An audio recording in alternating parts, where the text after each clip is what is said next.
सर्वप्रथम सर्वांना श्री स्वामी समर्थ. स्वामी महाराजांच्या कृपेने तुमच्या सर्व चांगल्या इच्छा पूर्ण होत ही स्वामींचरणी प्रार्थना करते आणि आजच्या व्हिडिओला सुरुवात करते. मराठी वर्षातील महत्त्वाचा कालावधी म्हणजे चातुर्मास. आषाढी एकादशीपासून चातुर्मासाला सुरुवात होते. या कालावधीतील पहिला महिना म्हणजे श्रावण महिना. श्रावण महिना पूर्वी नभस या नावाने ओळखला जात असे. रात्रीच्या प्रारंभी पूर्वे श्रवण नक्षत्र उगवते आणि रात्रभर आकाशात राहून पहाटे पश्चिमेला मावळते. तसेच श्रावणी पौर्णिमेला चंद्र श्रवण नक्षत्रापाशी असतो. म्हणून या महिन्याला श्रावण महिना, श्रावण मास म्हणून ओळखलं जातं. बघा, श्रावणात अनेक व्रत आचरली केली जातात. त्यातीलच सर्वात महत्त्वाचं व्रत म्हणजे श्रावणी सोमवार.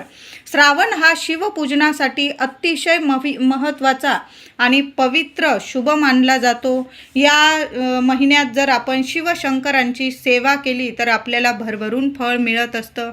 शिवभक्तांसाठी हा श्रावण महिना म्हणजे पर्वणीच असते.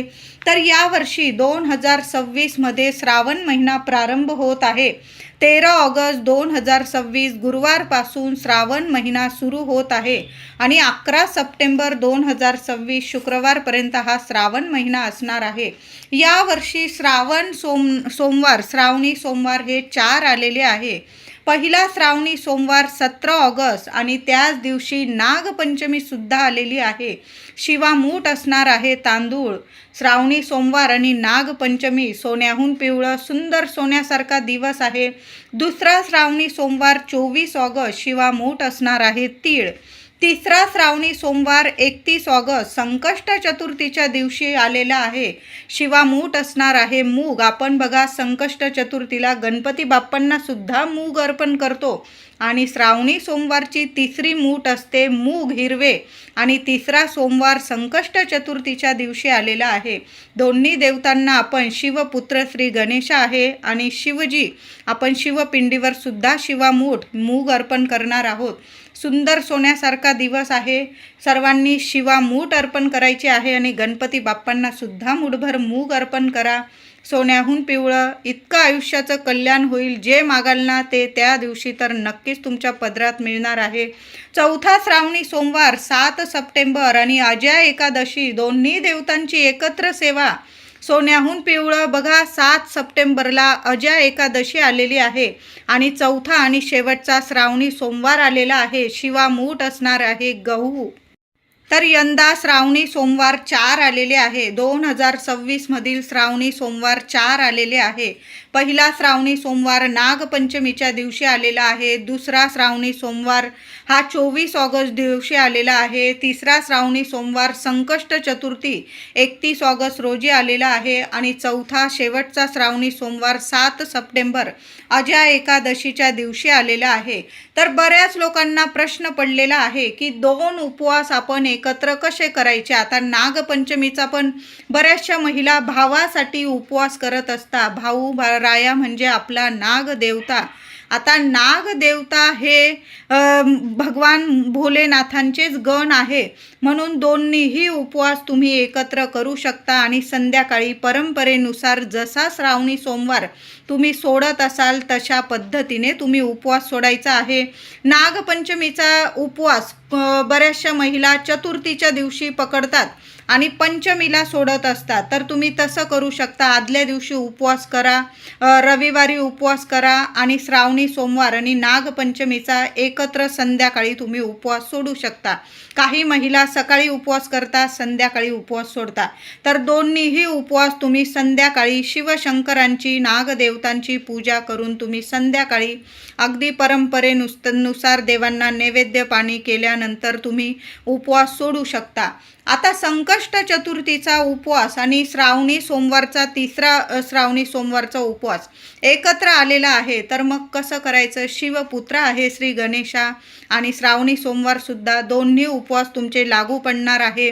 दोन्हीही उपवास तुम्ही संध्याकाळी जसं पारंपरिकरित्या तुम्ही उपवास करता सकाळी आणि संध्याकाळी जसा सोडतात तशाच पद्धतीने सोडायचा आहे. दोन्ही उपवास तुमचे लागू पडणार होणार आहे. आता अजा एकादशी आणि शेवटचा श्रावणी सोमवार एकत्र आल्याने आता कसं करायचं, कारण एकादशी तर दोन्ही वेळेला असते आणि दुसऱ्या दिवशी आपण एकादशीचं पारणं फेडत असतो. बऱ्याचशा व्यक्ती एकादशी वर्षाच्या 24 एकादशीचं व्रत करतात आणि त्यांचा श्रावणी सोमवारसुद्धा आहे आणि सोमवारचा उपवास आपण संध्याकाळी सोडतो.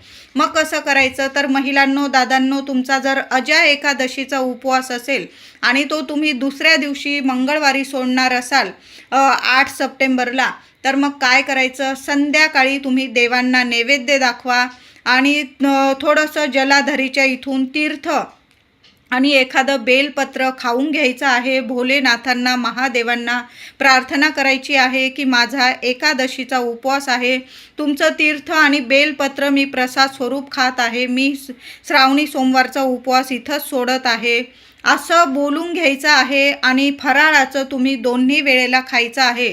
तुम्ही फलाहार घेऊ शकता, साबुदाणा वगैरे खाऊ शकता. जरी एकादशी आहे पण या दिवशी श्रावणी सोमवारसुद्धा आहे, भगर या उपवासाला चालत नाही. म्हणून चुकून सुद्धा श्रावणी सोमवार आणि अजा एकादशीच्या दिवशी भगर खाऊ नका. बाकी साबुदाणा, शेंगदाणे, बटाटा, रताळं, राजगिरा बरेचसे असे पदार्थ असतात. एक फक्त भगर सोडून द्या.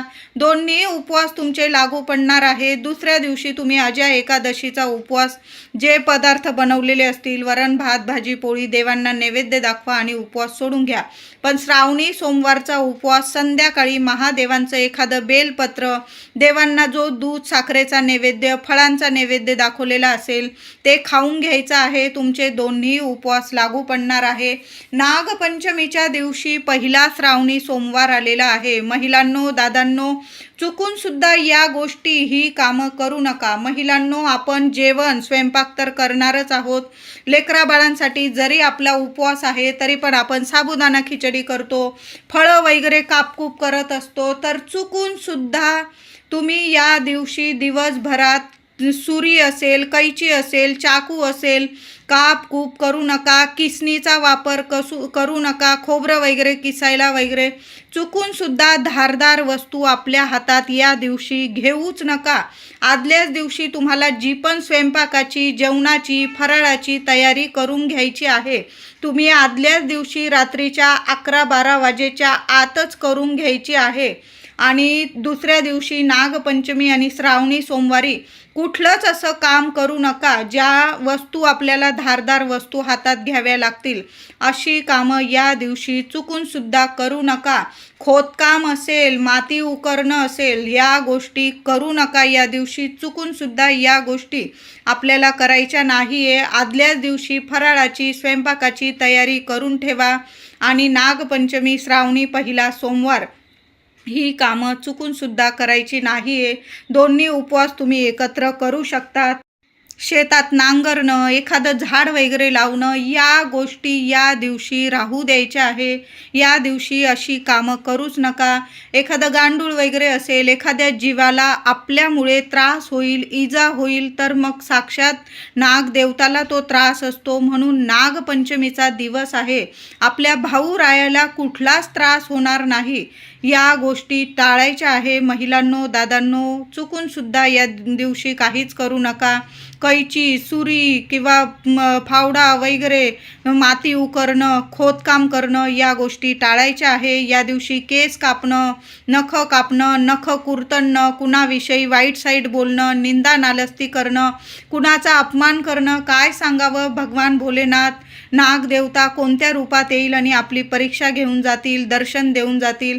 म्हणून कुणाचीच निंदा नालस्ती करू नका आणि ही कामं तर चुकून सुद्धा करू नका. स्वच्छ वस्त्र नेसा, लवकर उठा, सकाळी आंघोळीनंतर स्वच्छ वस्त्र नेसून देवघरात देवांची पूजा सेवा करा आणि आपण महादेवांच्या मंदिरात जाऊन सुद्धा बेल फूल अर्पण करून, अभिषेक करून विधिवत पूजा करायची आहे. मन इतकं प्रसन्न ठेवा की साक्षात भोलेनाथ दर्शन देऊन जातील, नागदेवता दर्शन देऊन जातील. इतकं मन प्रसन्न ठेवा. कुणाला मदत करता आली तर आवर्जून मदत करा या दिवशी. कुणाला फराळाचं दान करता आलं, तुम्हाला कपडा, लत्ता अशा वस्तू दान करा. तुम्हाला जेवढं दान धर्म जमेल ना, या श्रावण महिन्यात जेवढं दान धर्म जमेल तुम्हाला, तेवढं दान धर्म करा. एखाद्या व्यक्तीचं पोट भरेल, खरंच गरजू आहे ती व्यक्ती, तिचं पोट भरेल एवढं तरी अन्नदान जरूर करा. वस्त्र, कपडे, लत्ते, छत्री, चप्पल, बूट अशा वस्तूसुद्धा तुम्ही दान करू शकता. दानाला श्रावण महिन्यात खूप खूप महत्त्व आहे. तुम्ही पांढऱ्या वस्तू दान करू शकता, पिवळ्या, लाल, तुम्हाला ज्या वस्तू आवडतात, जो रंग आवडतो त्या वस्तूंचं दान अवश्य करा. आणि अन्नदान तर सर्वात श्रेष्ठ दान मानलं जातं, म्हणून अन्नदान जरूर करा. आपण जेव्हा मंदिरात जाल तिथं तुम्ही फराळाचं वाटप करू शकता. तुम्हाला जर परवडत असेल तर जरूर फराळाचं दान करा. बघा, आपण उपवासात आपण फराळाचं दान केलं ना तर भरभरून आपल्याला पुण्यफळ मिळत असतं. श्रावण महिना इतका बहरलेला महिना असतो, जिकडं बघाल तिकडं हिरवळ आपल्याला दिसते. आपली धरती माता, आपली पृथ्वी इतकी हिरवीगार झालेली असते. सगळीकडं आनंदाचं, उत्साहाचं वातावरण असतं. महिलांनो, श्रावण महिन्यात थोड्या का होईना हिरव्या रंगाच्या बांगड्या, काचेच्या बांगड्या हातात घालून पूजा सेवा करा. भरभरून फळ मिळेल. तुमच्या कुंडलीतील बुध ग्रह, गुरु ग्रह, शुक्र ग्रह इतका मजबूत होईल की साक्षात लक्ष्मी माता तुम्हाला सर्व जगाचं सर्व ऐश्वर्य प्राप्त करून देईल. आणि शिवप्रिय माता पार्वती प्रिय रंग आहे हा हिरवा, म्हणून हिरव्या काचेच्या बांगड्या हातात प्रत्येक महिलेने जरूर घाला. नणंदने भाऊजाईला बांगड्या भरून द्या, भाऊजाईने नंदेला बांगड्या भरून द्या, आईला भरा, आईने मुलीला भरा. एकमेकींना बांगड्या भरल्याना तर आनंद इतका म्हणजे डबल आपला आनंद भरभरून येतो. आपल्या घरात आनंद आणि घरातलं वातावरणसुद्धा इतकं प्रेमाचं होतं. म्हणून हिरव्या काचेच्या बांगड्या जरूर भरायच्या आहे. आणि छान छान शुभ रंगाच्या साड्या किंवा कपडे परिधान करून आपण सेवा पूजा करायची आहे. चुकूनसुद्धा 4 दिवसात वापरलेले कपडे, सुतकात वगैरे घातलेले कपडे असतील किंवा खूप फाटलेले तुटलेले कपडे आहे, मळलेले कपडे आहे, असे कपडे चुकूनसुद्धा महिलांनो, दादांनो घालून देवांची, शिवशंकरांची सेवा पूजा करू नका. छान छान रंग आहे, लाल, पिवळा, निळा, मोरपिशी, ऑरेंज, त्याचबरोबर तुम्ही पांढरा किंवा हलक्या रंगाचे कपडे घालूनसुद्धा शुभ रंगाचे कपडे परिधान करून आपण देवांची सेवा करायची आहे. त्यातल्या त्यात हिरवा रंग तर साक्षात माता लक्ष्मी पार्वती मातेला प्रिय आहे, शिवप्रिय आहे हिरवा रंग. बघा, श्रावण म्हटला की सगळीकडं हिरवंगार दिसतं. आणि अशा शुभ रंगाचे कपडे घालून आपण जर देवांची सेवा केली, हातात छान हिरव्या काचेच्या बांगड्या घालून जर सेवा केली ना, भरभरून फळ मिळतं. संपूर्ण जी पण सेवा कराल ना, उपवास कराल, व्रत कराल, शिवपिंडीवर अभिषेक, बेल, फूल अर्पण कराल, त्याचं भरभरून तुमच्या पदरात इतकं फळ मिळणार आहे की काही मागायलाच उरत नाही. भोलेनाथ आहे, भोल्या मनाने आपली इतकी झोळी भरभरून देता की मुलांच्या आयुष्याचं सोनं होतं. आपल्याला श्रीमंती लाभते, घरात कधीच कशाला कमी पडत नाही. तर श्रावणी सोमवारचं व्रत उपवास करत असाल तर सर्वांना हा नियम जरूर लागू पडतो. छान शुभ रंगाचे कपडे नेसून परिधान करून हातात काचेच्या बांगड्या महिलांनी जरूर घाला आणि मग देवांची सेवा करायची आहे. श्रावणी सोमवारी चुकूनसुद्धा महादेवांच्या शिवपिंडीवर या 4-5 वस्तू चुकूनसुद्धा अर्पण करू नका. तुळस, महादेवांना सोमवारी तुळस अर्पण करू नका. शंखाने पाणी अभिषेक करू नका. तुटलेले तांदूळ, आपण पहिली शिवामूठ तांदूळ अर्पण करणार आहोत, तर चुकूनसुद्धा अगदी तुम्ही साधा तांदूळ वापरला चालेल, पण तो अखंड तांदूळच आपण अर्पण करायचा आहे. प्रत्येकाने आपण शिवमूठ तर अर्पण करणारच आहोत. तांदूळ घेताना अखंड चांगला बघून तांदूळ घ्यायचा आहे. गरम पाणी, गरम दूध, तापवलेलं दूध असेल ते शिवपिंडीवर अर्पण करू नका. कच्चं दूध, गाईचं कच्चं दूध घ्यायचं आहे आणि ते शिवपिंडीवर अर्पण करायचं आहे. प्रथम पाण्याने, नंतर दुधाने किंवा पंचामृत तयार करा. दूध, दही, मध, साखर, तूप अशा 5ही वस्तू घेताना चांगल्या बघून घ्यायच्या आहे. उष्टे चमचे वगैरे टाकलेले असतील त्या वस्तू चुकूनसुद्धा देवांना अर्पण करू नका. पंचामृत तयार करताना स्वच्छ चांगल्या वस्तू घ्यायच्या आहे. ताज्या वस्तू घ्या सर्व आणि मग पंचामृत तयार करा. दूध पण घेताना चांगलं दूध घ्यायचं आहे गाईचं आणि ते अर्पण करायचं आहे. देवांच्या शिवपिंडीवर अभिषेक केल्यानंतर आपण भस्म चंदन अर्पण करतो, बेल अर्पण करतो. तर बेल घेताना पण तुटलेला वगैरे असा बेल वापरू नका. जरी तुमच्याकडे एक बेलपान आहे तर तुम्ही ते स्वच्छ पुन्हा धुवून बेल अर्पण करू शकता. बेल कधीच शिळा होत नाही. कुणी बेल वाहिलेला आहे आणि तुमच्याकडं बेल नाही तर तो तुम्ही पुन्हा धुवून पुन्हा देवांना पूजेसाठी सेवेसाठी वापरू शकता. बेल कधीच शिळा होत नाही. पण बेलाची पानं अर्पण करताना चांगले तीन बघून घ्यायचे आहे. 3 पानांचं एक बेलपान चांगलं बघून देवांना अर्पण करायचं आहे. तुटलेलं वगैरे बेलपान अर्पण करू नका. श्रावण महिन्यात तुमच्याकडं कुणी कितीही मागू द्या, या वस्तू घरातून कुणालाच देऊ नका. तर आपण महादेवांना प्रिय असणाऱ्या वस्तू कुणालाच देऊ नका. दूध असेल, दही असेल, पंचामृत तयार करण्यासाठी वस्तू असेल, दूध, दही, साखर, तूप, मध, बेलपत्र, या वस्तू कुणालाच देऊ नका. आपण स्वतःची सेवा स्वतः करायची आहे. कुणाकडून मागून घेऊन वस्तू आपण महादेवांना चुकूनसुद्धा अर्पण करू नका. स्वतःची सेवा आपण स्वतःच करायची आहे. म्हणून घरातून या वस्तू कुणालाच देऊ नका. अख्खे तांदूळ असतील, मीठ असेल, हळद असेल, दूध, दही, तुरटी, खडं मीठ असेल, या वस्तू स्वतःची लक्ष्मी कुणालाच देऊ नका. आणि महादेवांना प्रिय असणारे म्हणजे बेल, फूल, या वस्तूसुद्धा देऊ नका. आणि जेव्हा आपण शिवामूठ अर्पण करतो प्रत्येक सोमवारी, तर ती वस्तू, ते धान्यसुद्धा घरातून कुणाला देऊ नका. स्वतःची सेवा स्वतः सर्वांनी करायची आहे. त्याचबरोबर घरातून पैसे, खिशातून पैसे कुणाला देऊ नका. घेताना गोड बोलतील पण देताना मात्र तोंड वाकडं करतात. सर्वांचाच हा नियमच असतो. आपण दिले की मग आपण गोड असतो, पण आपण जेव्हा पैसे मागत असतो तेव्हा आपण वाईट होऊन जातो. म्हणून पैसा तर व्यवहार कधीच करू नका. कुणाला खरंच गरज आहे औषध पाण्याची, दवाखान्याची, शिक्षणासाठी, मग आपण खरोखर एखाद्या गरजवंताची गरज पूर्ण करत आहोत आपण, एखाद्या गरीब व्यक्तीची, तर मग ठीक आहे, तुम्ही श्रावण महिन्यात अन्नदान करा, कपडा लत्ता दान करा, कुणाला शिक्षणाला दान करा, कुणाला औषध पाण्याला दान करा. दान धर्म करा, मी म्हणत नाही, पण पैसा वगैरे दान करू नका. कारण आपल्या पैशाचा वाईट उपयोग झाला तर मग ती लक्ष्मी आपल्यावर रुसते आणि आपली लक्ष्मी आपल्या घरात कधीच बरकत देत नाही. म्हणून श्रावण महिन्यात तरी या गोष्टींची काळजी सर्वांनी घ्यायची आहे. आणि महिलांनो, आपण तर नक्कीच काळजी घ्या. आपल्या घरातून दूध, दही, तांदूळ, मीठ, तुरटी, खडं मीठ असेल, पंचामृत तयार करतो आपण महादेवांना अर्पण करण्यासाठी, त्या वस्तूसुद्धा कुणाला देऊ नका. बेल, फूल किंवा जी सोमवारची शिवामूठ असेल त्या वस्तूसुद्धा कुणाला देऊ नका. पैसे कुणाला देऊ नका. तुमच्या 6 शृंगाराच्या वस्तू असतील त्यासुद्धा कुणाला देऊ नका. आपल्या हातातल्या काचेच्या बांगड्या, तुम्ही जे साडी, ड्रेस ते परिधान करता ते सुद्धा कुणाला देऊ नका या श्रावण महिन्यात.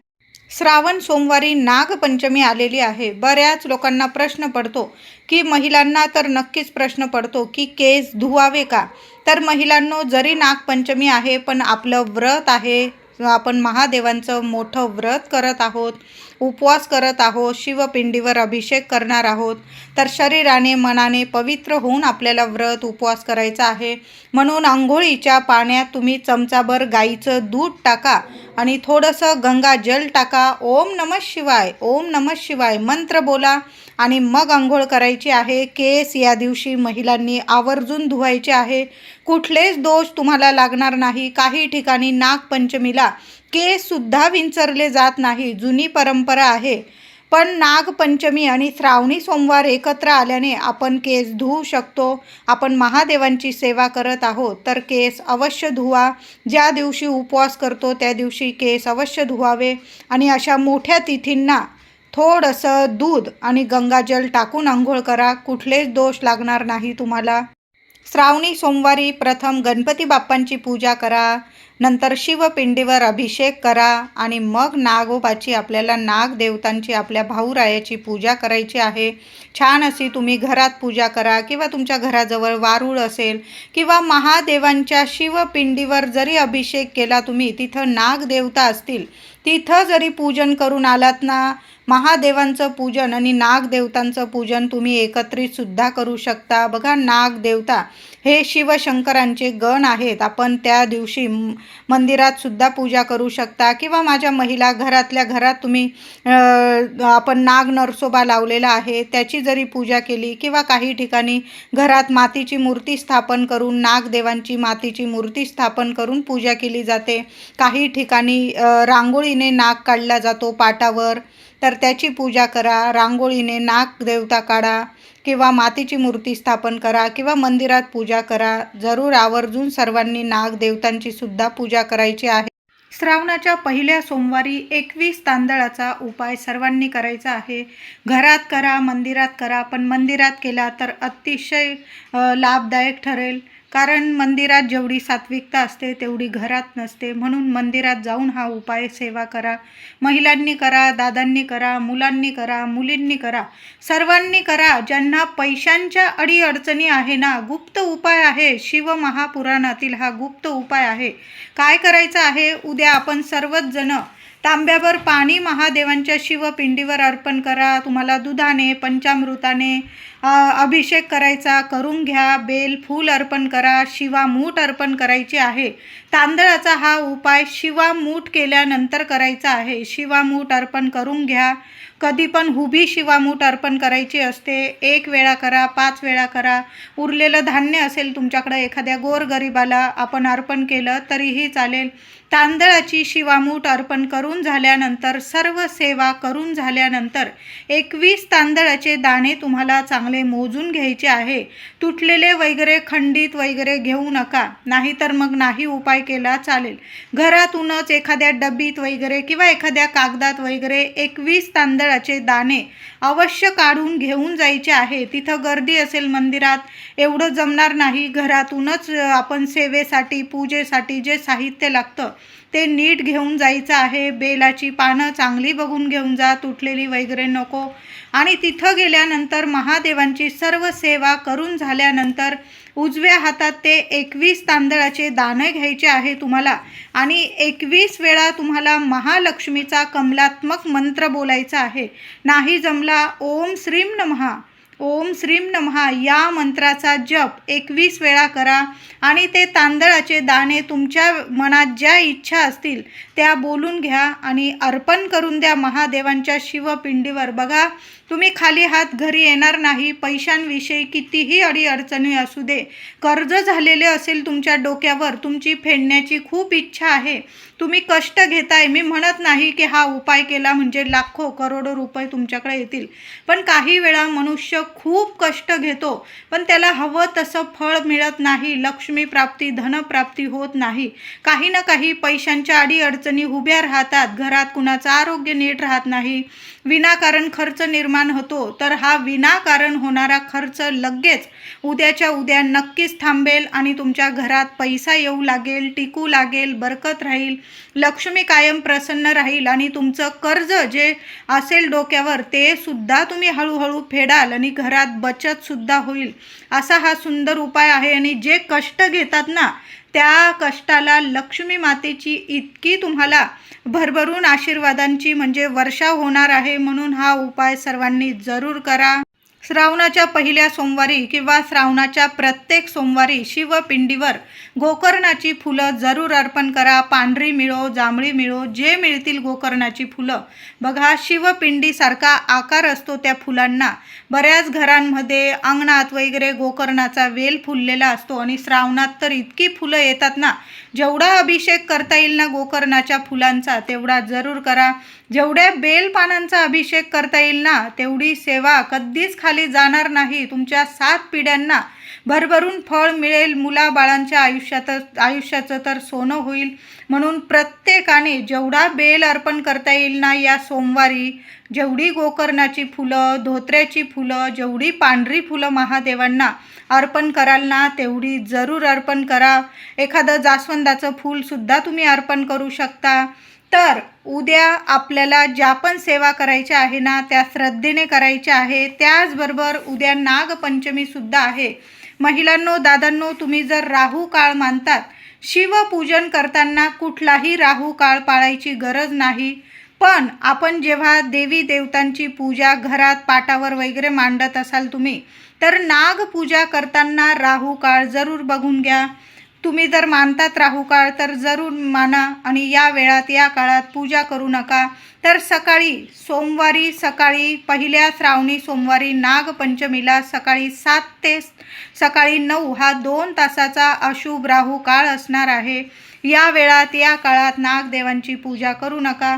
तुम्ही महादेवांची सेवा घरात करू शकता, मंदिरात जाऊन करू शकता. राहू काळ फक्त एकमेव असे देवता आहे जे म्हणजे महादेव, ज्यांची पूजा सेवा करताना कुठलाच वेळ काळाचं बंधन नाही. राहू काळ पाळायची सुद्धा गरज नाही. म्हणून उद्या महादेवांची दिवस रात्र सेवा करा, राहू काळ वगैरे पाळायची गरज नाही. पण जेव्हा नागदेवांची पूजा कराल, तुम्ही मूर्ती स्थापन करून पूजा करत असाल किंवा रांगोळीने तांदळाने नाग काढत असाल पाटावर, ती पूजा करताना फक्त तुम्ही त्या राहू काळात करू नका. बाकी संपूर्ण दिवस हा शुभच आहे. उद्या सर्वांनी फक्त 1 लोटाभर तांब्याभर पाणी का होईना महादेवांच्या शिवपिंडीवर जरूर मंदिरात जाऊन जरूर अर्पण करा. बघा किती सोन्यासारखे अनुभव येतील तुम्हाला. घरात सुद्धा पूजा करा. ज्यांना नाही मंदिरात जाता येत त्यांनी घरच्या घरी सेवा करा. आता आपल्याला सर्वांना जाता येत असेल तर सर्वांनी जाऊन मंदिरात, जरी गर्दी असेल, फक्त साधं लोटाभर तांब्याभर पाणी जरी अर्पण करून आला, 1 बेल फूल अर्पण करून आला, एखादा दिवा लावता आला, दिवा लावून द्या. गोडाधोडाचा नैवेद्य, गूळ खोबऱ्याचा, साखरेचा, दूध साखरेचा नैवेद्य दाखवा, फळांचा नैवेद्य दाखवा महादेवांना. तुम्ही जे उपवासाचे पदार्थ खात असाल, फलाहार घेत असाल, त्याचा जरी नैवेद्य दाखवला ना तरीही चालेल. पण सर्वांनी तांब्याभर पाणी महादेवांना जरूर अर्पण करा श्रद्धेने.